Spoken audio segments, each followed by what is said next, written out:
Oke, 3, 2, 1, close the door. Assalamualaikum warahmatullahi wabarakatuh.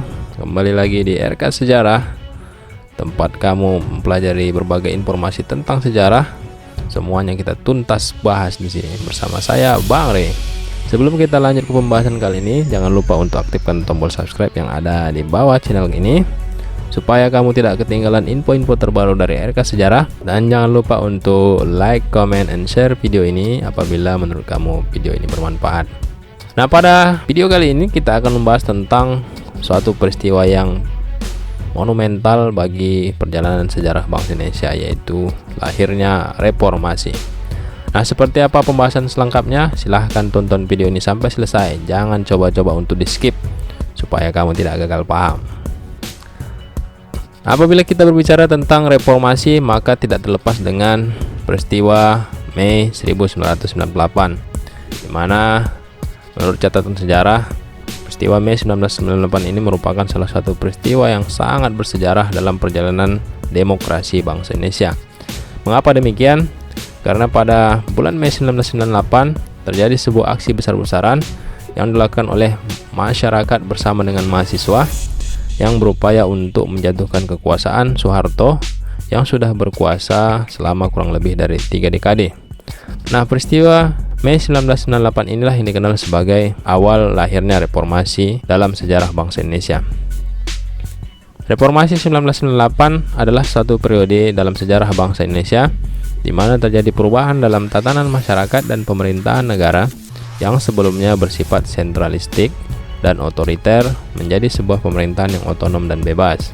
Reformasi juga merupakan sebuah momentum puncak perlawanan rakyat terhadap kekuasaan rejim Orde Baru yang sudah berkuasa lebih dari 3 dekade. Nah, kekuasaan Orde Baru ini ditandai dengan rejim yang otoriter yang dianggap sangat menekan kebebasan, hak untuk menyampaikan pendapat, juga hak-hak individu lainnya sebagai dampak dari peristiwa-peristiwa sebelumnya di mana pemerintahan Soeharto berupaya untuk menciptakan keamanan ketertiban sosial, dan dengan dalih tersebut maka Soeharto menciptakan sistem pemerintahan yang terpusat yang berada di bawah kendalinya langsung bersama dengan Angkatan Bersenjata Republik Indonesia pada waktu itu. Dan akhirnya pada tanggal 21 Mei 1998 Presiden Soeharto mundur dari jabatannya sebagai dampak dari sejumlah aksi yang dilakukan oleh masyarakat bersama dengan mahasiswa yang memang menuntut Soeharto untuk mundur dari jabatan presiden. Nah, apa yang menjadi latar belakang lahirnya reformasi pada tahun 1998? Ada beberapa faktor yang menyebabkan terjadinya reformasi pada tahun 1998. Diawali dengan faktor ekstern, yaitu faktor yang berasal dari luar. Krisis finansial yang melanda Asia pada awal tahun 1997 yang juga melanda sejumlah negara-negara seperti Korea Selatan, Thailand, Filipina, Malaysia, Cina, Brunei, Hong Kong, Singapura, dan negara Asia lainnya berdampak terhadap kehidupan ekonomi bangsa Indonesia, di mana banyaknya investor yang kemudian menarik modalnya dari Indonesia menyebabkan keadaan ekonomi Indonesia menjadi sangat sulit. Ditambah lagi dengan pinjaman utang luar negeri Indonesia melalui IMF tidak mampu menopang perekonomian yang kian anjlok. Akhirnya, nilai tukar rupiah kemudian melemah terhadap dolar Amerika yang mencapai puncaknya pada 16.650 rupiah per 1 dolar Amerika. Nah, nilai tukar rupiah ini merupakan nilai terendah dalam sejarah perjalanan bangsa Indonesia. Akibatnya krisis ekonomi melanda Indonesia yang menyebabkan harga-harga kebutuhan pokok menjadi melambung tinggi. Selain itu, faktor dari dalam yang menyebabkan terjadinya reformasi adalah krisis ekonomi yang berkepanjangan. Seperti yang disebutkan tadi, harga bahan pokok yang melambung tinggi menyebabkan terjadinya kemiskinan dan pengangguran yang merajalela, disertai dengan kesenjangan sosial akibat adanya perbedaan perekonomian antara yang kaya dan miskin yang kian mencuat akibat dari terjadinya krisis ekonomi. Masyarakat yang menjadi kacau akibat dari krisis tersebut ditambah lagi dengan masalah krisis politik dan hukum yang terjadi selama masa pemerintahan Orde Baru. Di antaranya adalah masalah korupsi, kolusi, dan nepotisme atau yang dikenal dengan KKN. Kemudian masalah pengekangan kebebasan, pemerintahan otoriter dan sentralistik yang juga merupakan hal-hal yang tidak bisa kita ingkari yang terjadi selama masa pemerintahan Orde Baru.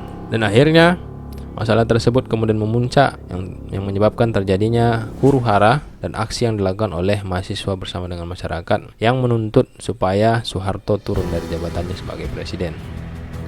Pada akhirnya, pada bulan Mei 1998, mahasiswa mulai turun ke jalan untuk menyampaikan aspirasi dari masyarakat. Kondisi Indonesia yang semakin memanas memasuki bulan Mei 1998 disebabkan karena beberapa hal. Yang pertama, pada tanggal 10 Mei 1998, terjadi unjuk rasa mahasiswa dan masyarakat yang merasa tidak puas akan pelantikan Kabinet Pembangunan 7 pada awal Maret 1998. Setelah memerintah selama 6 periode, Presiden Soeharto kembali terpilih untuk menjadi presiden pada periode ke-7 yang memerintah mulai tahun 1998 sampai dengan 2003.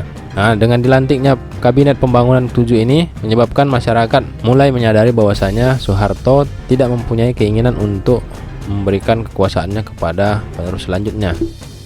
Melainkan dengan pelantikan kabinet tersebut, Soeharto berusaha untuk melanggengkan kekuasaannya untuk masa yang lebih lama lagi. Hal ini yang menyebabkan masyarakat merasa tidak puas, tambah lagi dengan pembangunan yang tidak merata di sejumlah daerah dan perekonomian yang kian terpuruk pasca terjadinya krisis ekonomi. Ditambah lagi dengan pada bulan Mei 1998, pemerintah secara sepihak melakukan penaikan harga BBM yang menyebabkan keadaan masyarakat semakin sulit. Di sisi lain, pada bulan Mei 1998, Presiden Soeharto yang baru dilantik untuk masa periode selanjutnya melakukan kunjungan kerjanya ke negara Mesir, yang pada saat itu Indonesia sedang dalam keadaan genting. Hal ini menyebabkan timbulnya kecurigaan masyarakat bahwasanya Presiden ingin bersembunyi dari semua masalah yang dihadapi oleh bangsa Indonesia pada waktu itu. Walaupun sebenarnya bukan demikian. Pada tanggal 12 Mei 1998, jumlah massa yang berunjuk rasa semakin banyak sehingga menimbulkan bentrok dengan aparat keamanan yaitu TNI dan Polri yang menyebabkan 4 mahasiswa Universitas Trisakti pada waktu itu gugur. Pada tanggal 13 sampai 14 Mei 1998 terjadi unjuk rasa disertai dengan aksi penjarahan dan tindakan kekerasan terhadap warga keturunan etnis Tionghoa yang terjadi di beberapa kota besar di Indonesia. Nah, adapun mahasiswa yang gugur pada tanggal 12 Mei 1998 itu adalah Hafidin Royan, Alang Mulyana Lesmana, Hendrawan Si, dan Heri Hartanto yang merupakan mahasiswa Universitas Trisakti. Dan mereka kini dianugerahi sebagai pahlawan reformasi Indonesia. Pada tanggal 15 Mei 1998, Presiden Soeharto kembali dari lawatannya dari negara Mesir dan tiba di Jakarta. Dan pada waktu itu keadaan Jakarta sudah sangat mencekam. Pada tanggal 16 Mei 1998, Ketua DPR dan MPR Harmoko menyampaikan tuntutan rakyat kepada Presiden secara langsung untuk mundur dari jabatannya.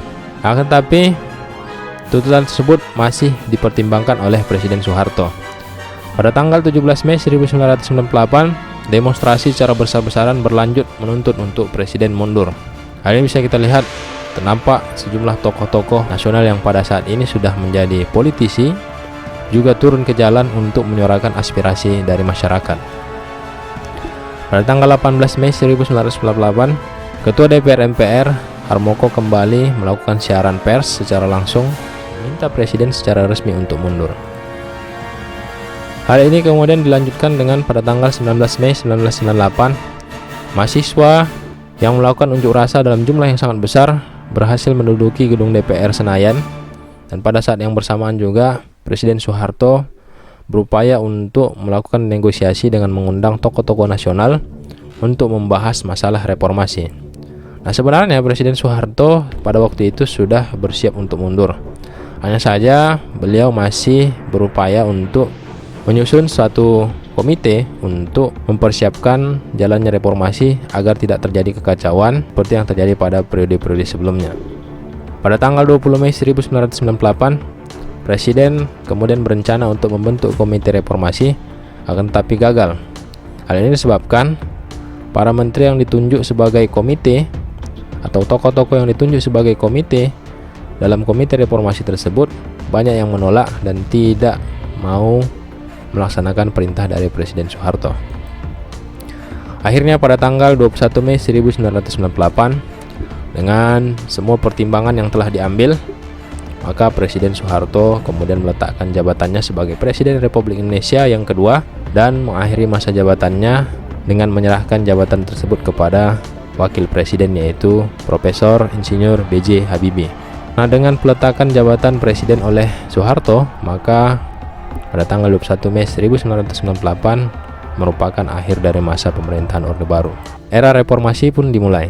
Pada tanggal 22 Mei 1998, B.J. Habibie yang semulanya menjabat sebagai wakil presiden berdasarkan konstitusi Undang-Undang Dasar 1945 diangkat menjadi presiden untuk menggantikan presiden sebelumnya dan kemudian diberikan mandat melalui konstitusi untuk menjadi presiden Republik Indonesia yang ketiga, menggantikan Presiden Soeharto.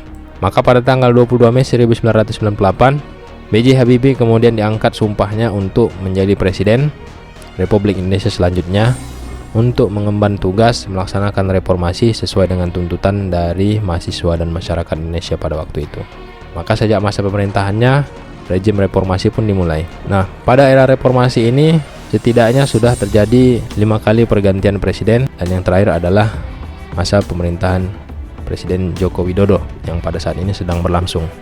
Mungkin hanya sampai di sini dulu pembahasan kita tentang lahirnya reformasi Indonesia. Pada video selanjutnya kita akan membahas bagaimana kehidupan politik, ekonomi dan sosial pada masa pemerintahan era reformasi saat ini. Jangan lupa untuk tetap subscribe, karena dengan subscribe kamu dapat mensupport channel ini untuk berkembang lebih baik ke depannya. Terima kasih sudah menonton sampai selesai. Jangan lupa untuk tinggalkan komentar pada kolom komentar yang ada di bawah. Dan tetap merdeka. Assalamualaikum warahmatullahi wabarakatuh.